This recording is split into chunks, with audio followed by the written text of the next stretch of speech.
The future is a complete new game age, including all the usual stuff. Like you can see here, this is the new continent map. It stretches through different climate zones. It introduces different leaders, introducing good and bad people, and featuring a story that revolves around corruption, about dirty warfare, and the struggle for water, which is very scarce. Alright, check out the new tech tree that features a lot of exciting new technologies, including anti-gravitation, which unlocks the levitation outlet. Here, check this out. You can see it right here in your city. It's a new production building that produces all sorts of hovering things, like the hoverboard that I'm standing on. The way we see it, the future is a very positive age. You see, the people are in union with nature, they kind of make use of it, they include it in their architecture, in their buildings, as you can see here in the eco park, for instance, where people go and spend their leisure time. And we figure they live in big residentials like this arcology, or in the small, like hobbit-like underground house. And when they work in the levitation outlet, or they go and harvest the new goods, which include like algae or the purified water.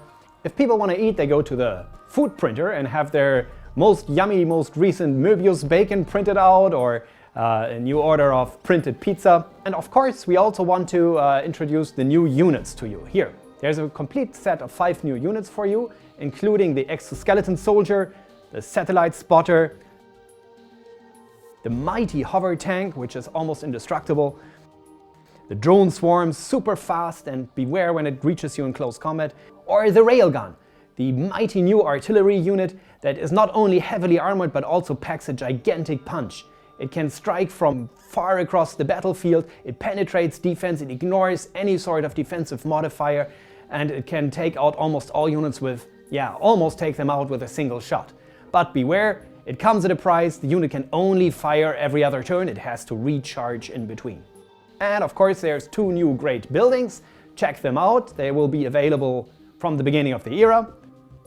And available for everyone, not only the players in the future era, are a set of new portrait pictures which look like, they dress up stylishly in future clothes and feature awesome face paint, so everyone can already choose those pictures and get in the mood of the future.